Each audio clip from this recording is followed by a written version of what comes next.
Mapagpalang araw sa inyo mga bossing. Ito ang latest fight ng ating kababayan mga bossing na si JR Raquenel. So ito ang laban ng ating kababayan na pinakahihintay nating lahat kontra sa isang Mexican boxer na si Ken Van Torres. So akala ng marami ay magiging ordinaryong laban lang ito. Pero nang magsimula na ang unang round ay mabilis na nagbago ang lahat. Ang ating Pinoy warrior na si JR Raquenel ay isang boksingerong kilala sa tapang, tiyaga at matinding pressure sa matinding laban. So sa kabilang panig naman ay isang matigas din na boksingero from Mexico na si Ken Van Torres na handang patunayan na hindi siya basta-bastang boksingero na uurong sa loob ng ring. Pero ang tanong ng karamihan dito mga bossing, sino ang unang bibigay kapag parehong hindi marunong umatras ang dalawang magdirigmang ito? So panoorin na natin mga bossing ang laban ng ating kababayan na si JR Raquenel kontra sa Mexican boxer na si Ken Van Torres. So simulan na natin agad ng laban. Ang ating kababayan dito mga bossing ay nakasuot na red gloves with black trunks at ang Mexican na si Ken Van Torres ay nakasuot na blue gloves with white trunks. Ang kasalukuyang kartada ni JR Raquenel ay 18 wins with 3 losses. At itong Mexican na si Ken Van Torres ay may kartada na 16 wins with 6 losses. So unang umupak dito mga bossing ay si JR Raquenel. So shoutout nga pala sa kaibigan nating hiniraman natin ng video ito sa Ringstar. So credits po sa kanya. So ginanap ang laban mga bossing sa Japan. So tumatansya muna ang dalawang boksingero. Pero mas nagiging aggressive ang ating kababayan dito. Hindi napapansin ng kalaban na nasa corner na siya.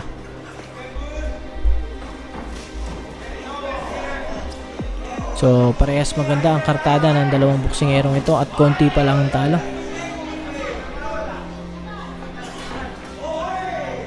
So makikita talaga natin yung galawan dito ni JR Raquenel ay pressure.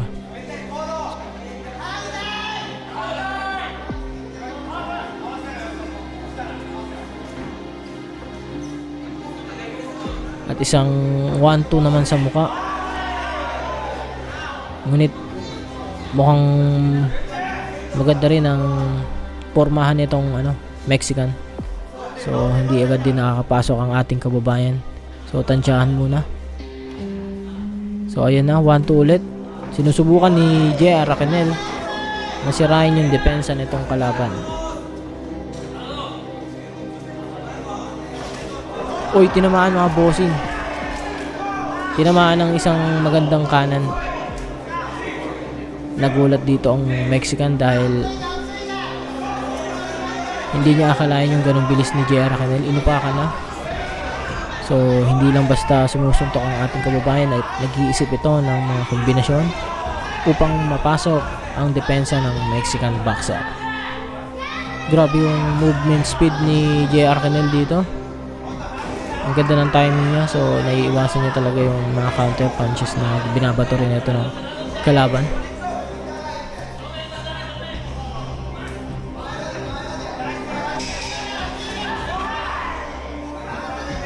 So si JR Raquenel ay marami na rin experience mga bossing.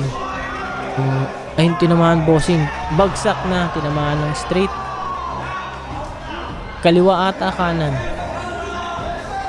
Parang kaliwa yung tumama mga bossing. So binibilangan na dito ng referee. Tinamaan ulit mga bossing. Grabe yung mga ni kabayan dito. Unpredictable yung suntok niya, so hindi napansin ng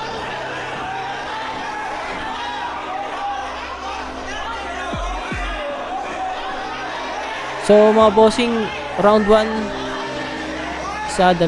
tatlong beses bumagsak tong Mexican agad mga bossing sa kamao ni JR Raquenel. So nag-end of round 1 na mga bossing. Sayang lang at hindi natapos agad sa laban sa unang round. So tingnan natin sa round 2 mga bossing. So mga bossing, bago tayo tumuloy sa round 2 ay mukhang kinausap ng referee at kampo nitong Mexican na tinatanong kung siguro kung itutuloy pa ba yung laban sa round 2 kasi mukhang hindi pa agad naka-recover. No, sumesenyas na parang na itigil na siguro yung laban. So nag-uusap dito yung mga referee tsaka yung kampo. So mahalaga yun bilang isang boksingero dahil ang una dapat nilang unahin ay yung kanilang mga alagang boksingero. Ay diniklara ng panalo ang ating kababayan na si JR Raquenel. So mga bossing, kinausap na ang ating kababayan ng kampo nitong kalaban na talagang sumuko na. So ito ang ating kababayan talaga ay sportsmanship ay pinapakita at pumunta sa kanya ang kanyang katunggali at nagpasalamat sa magandang ipinakita at experience sa kanya. So mga bossing, panalo na naman tayo. Panalo ang ating kababayan na si JR Raquenel. So mga bossing, huwag muna kayong alis dahil shoutout muna tayo.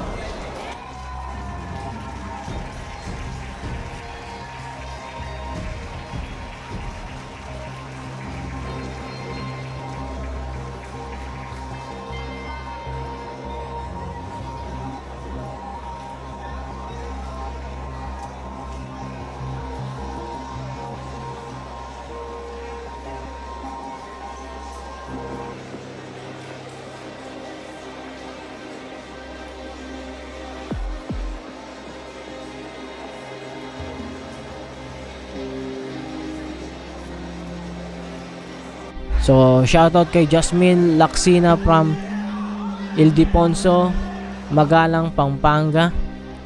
Kay Rodolfo Miko. Shoutout naman po kay Edelia Dahe, Bukidnon.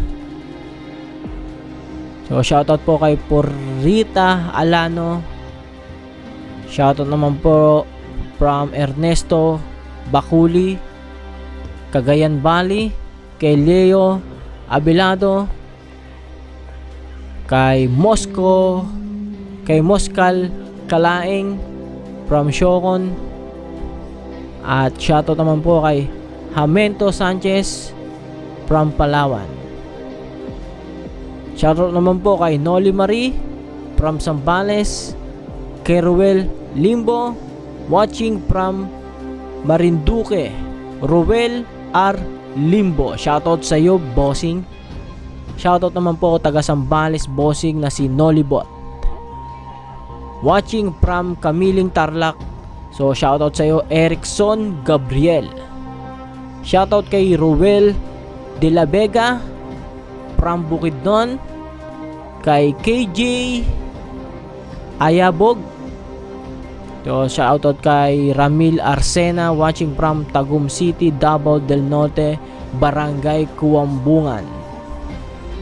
So shoutout po kay KJ Ayubog, Siargao City, Marcelino Cabanlit from Lapu-Lapu City, Cebu. Kay Arnel Macalelon, Quezon. Kay Dante Guillermo, Pangasinan, at kay Vicente Regala Jr., kay Birthday Amirudin. Shoutout naman po from Ilocos Norte, Jeron Cal, at kay Arnel Sapico from Catanduanes, kay Amador Habiliunar from Santa Cruz, Ilocos Sur. So shoutout naman po kay Rosauro Nolasco from Albay, kay Miguela from Cebu City. Shoutout naman po from Zamboanga del Sur, kay Andrew Boy Salapulapu. Shoutout naman po from Nueva Nabua, Camarines Sur. Shoutout from Nabua, Camarines Sur, kay Rodilio Salvadora. Shoutout naman po kay Manny Medina, shoutout po pang Barobo, Marianito Serrano. At kung hindi ka pa nakasubscribe sa ating channel ay kung maaari lang sana ay kalembongin mo na ang kampana upang updated ka sa mga ganitong bakbakan. So hanggang dito na lang muli mga bossing. Maraming salamat sa inyong suporta.